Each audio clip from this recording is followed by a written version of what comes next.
Gaëtan Bouteiller, bonsoir. Bonsoir. Vous êtes technicien à la Fédération des chasseurs de la Moselle et avec vous, on va parler de ce dispositif donc de drone thermique pour sauver les faons. Je vais vous poser une question que tout le monde vous pose. Désolé de ne pas être, original, mais comment se fait-il que les chasseurs se soucient des faons dans les champs des agriculteurs mosellans ? En effet, c'est la première question que les gens peuvent se poser. Pourquoi les chasseurs ? Il y a plusieurs réponses à apporter aux gens. Déjà, la première, c'est que les populations de chevreuils en Moselle se portent très très bien aujourd'hui. Il y a beaucoup d'animaux qui sont tirés en Moselle. On a une population qui est très dynamique. On a un paysage qui s'apprête totalement. Donc la population n'est pas mise à mal. On ne serait pas obligé de sauver les faons. Le sauvetage des faons, c'est quelque chose qui est plutôt récent. Et il y avait des chevreuils qui étaient prélevés avant. Donc on n'est pas obligé de le faire. Ça, c'est le premier point. Donc la population de faons et de chevreuils est suffisante. Se porte déjà très très bien. Donc disons que ça n'a pas pour le moment d'importance sur les populations. Ensuite, en deuxième point, le sauvetage des faons est précédé par la détection des faons. On va récolter énormément de données, beaucoup d'informations sur l'emplacement précis, grâce aux points GPS récoltés par le drone, des faons, des lièvres, des oiseaux nicheurs au sol, mais aussi des chevrettes, etc., etc. Ce qui va nous permettre, on l'espère à terme, d'ici quelques années, de sensibiliser encore plus les exploitants agricoles sur des statistiques qu'on aura récoltées sur l'emplacement potentiel d'un faon, une période potentielle, la taille de l'herbe, la hauteur de l'herbe, la météo, etc. De quantifier les risques.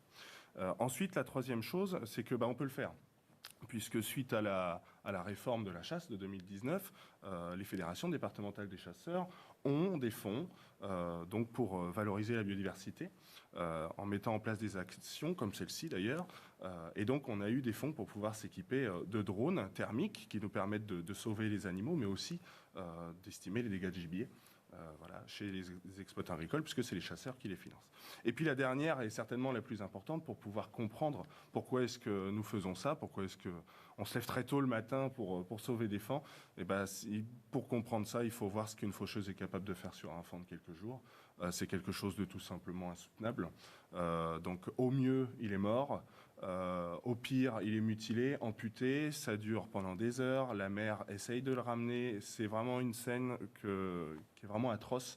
Donc il faut avoir vécu ça pour comprendre pourquoi nous, chasseurs et d'autres bénévoles, on n'a pas le monopole du sauvetage des faons, mais pourquoi des gens font ça. Voilà donc pour les raisons pour lesquelles la Fédération des chasseurs de la Moselle pratique ce dispositif donc de drone thermique. Comment ça se passe ? Vous volez sur une parcelle complète, parce qu'une parcelle c'est quand même assez grand. Donc comment pratiquez-vous ? Alors trouver un faon donc dans une prairie, c'est chercher une aiguille dans une meute de foin. C'est très compliqué. C'est pour ça qu'on utilise des drones thermiques. C'est vraiment la chaleur du faon, la chaleur des animaux qui va nous permettre de les trouver rapidement, puisque s'il fallait qu'on étudie chaque mètre carré, évidemment, ça prendrait des heures et des heures. Alors vous allez les chercher ensuite, une fois que vous les avez détectés, comment ça se passe ? Exactement. L'objectif du sauvetage des faons, c'est d'intervenir juste avant l'opération de fauchage, les travaux de fauche de l'exploitant agricole, de prendre le faon, de le sortir de la parcelle en le mettant en sécurité. Bien évidemment, on se munit de gants, on prend de l'herbe pour pas laisser d'odeur, laisser un minimum d'odeur. Et donc on va retrouver sa famille, exactement, et notamment sa mère. Que la mère puisse aller le récupérer, on le sort de la parcelle pour le mettre en sécurité. Et donc c'est avec ce drone, donc c'est un drone assez classique mais équipé d'une caméra thermique. Exactement. C'est sa particularité. Exactement. Donc tout le monde ne peut pas sauver les faons. Donc nous déjà c'est très encadré, c'est un arrêté préfectoral et en plus il faut vraiment un drone thermique. Un drone simple avec un appareil photo classique ne peut pas trouver un faon sous l'herbe. C'est vraiment la capacité à aller chercher la chaleur sous la végétation qui va nous permettre de trouver les faons le plus rapidement possible. La période est terminée puisque la période est quasiment terminée. Disons qu'on est sur des faons qui ont déjà 3 semaines, 1 mois. Donc on court après plus qu'on ne les attrape pour le moment. Puisque le pic des naissances, c'est vraiment les 15 premiers jours de mai où on va avoir des naissances de faons. Après, il y a des naissances d'avril à juin, mais c'est vraiment les 15 premiers jours de mai où c'est le plus sensible. Avec les fortes pluies qu'on a eues, ça a retardé la fauche.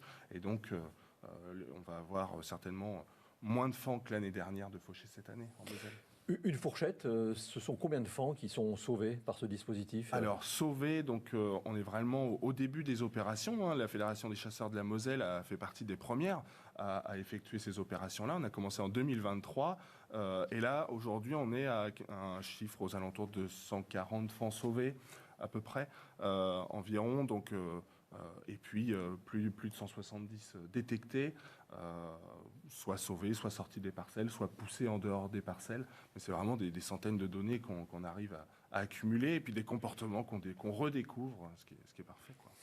Merci beaucoup Gaëtan Bouteiller. Je rappelle que vous êtes technicien à la Fédération des chasseurs de la Moselle et que ce dispositif est utilisé aussi pour d'autres espèces et notamment pour les oiseaux nicheurs au sol. Merci d'être passé par Moselle Info.